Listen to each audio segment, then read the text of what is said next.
কারাগারে থেকে অন্তর্বর্তীকালীন সরকারকে উৎখাতে চক্রান্ত করছেন সাবেক প্রধানমন্ত্রীর বেসরকারি শিল্প ও বাণিজ্য বিষয়ক উপদেষ্টা সালমান এফ রহমান। সাবেক আইসিটি প্রতিমন্ত্রী জুনায়েদ আহমেদ পলক সহ বিভিন্ন মন্ত্রীর এমন তথ্য ছড়িয়ে পড়েছে।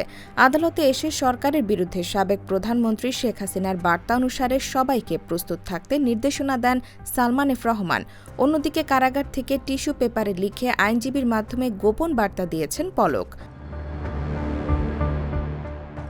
বৈষম্য বিরোধী ছাত্র আন্দোলন কেন্দ্রিক হত্যা ও হত্যা চেষ্টার বিভিন্ন মামলায় গ্রেফতার দেখাতে ২৭ জানুয়ারি সালমান এফ রহমান, জুনায়েদ আহমেদ পলক সহ ১০ জনকে কারাগার থেকে আদালতে হাজির করা হয়।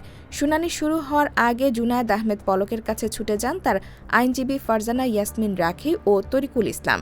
এ সময় কুশল বিনিময়ের সময় কৌশলে আইনজীবী তরিকুল ইসলামের হাতে লেখা একটি টিস্যু পেপার গুজে দেন। এ সময় বিষয়টি টের পেয়ে পুলিশ সদস্যরা বলেন, টিস্যু পেপার বা কাগজে কোনো বার্তা দেওয়া নিষেধ। তখন এই আইনজীবী টিস্যু পেপারটি লুকিয়ে ফেলেন। পরে জানতে চাইলে টিস্যু পেপার দেওয়ার বিষয়টি অস্বীকার করেন আইনজীবী তরিকুল ইসলাম। এর আগে ২০ জানুয়ারি জনাকীর্ণ আদালতে আনিসুল হক, সালমান এফ রহমান সহ অন্যদের দুটি মামলার রিমান্ড আবেদনের শুনানি চলছিল। এ সময় আসামির কাঠগড়ায় দাঁড়িয়েছিলেন দীপুমণি। এক পর্যায়ে দেখা যায় দীপুমণির বাঁ হাতে কয়েকটি টিস্যু পেপার আর ডান হাতে কলম। দীপুমণির টিস্যুর ওপর কিছু লিখতে শুরু করেন। প্রায় ৫ মিনিট ধরে টিস্যু পেপারের ওপর চিঠি লেখেন দীপুমণি। কাঠগড়ার সামনে দাঁড়িয়ে থাকা এক আইনজীবীর হাতে দীপুমণির চিঠি তুলে দেন। এরপর ওই ব্যক্তি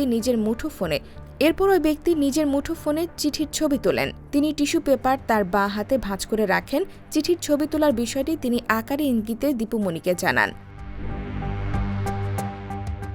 সাবেক আইসিটি প্রতিমন্ত্রী জুনায়েদ আহমেদ পলক ও সাবেক শিক্ষামন্ত্রী দীপুমণির আদালতে টিস্যু কাণ্ডের ঘটনা আলোচনায় আসলেও এতে কী লেখা ছিল তা প্রকাশ পায়নি ও উদ্ধার করা সম্ভব হয়নি। IBTV USA, new York.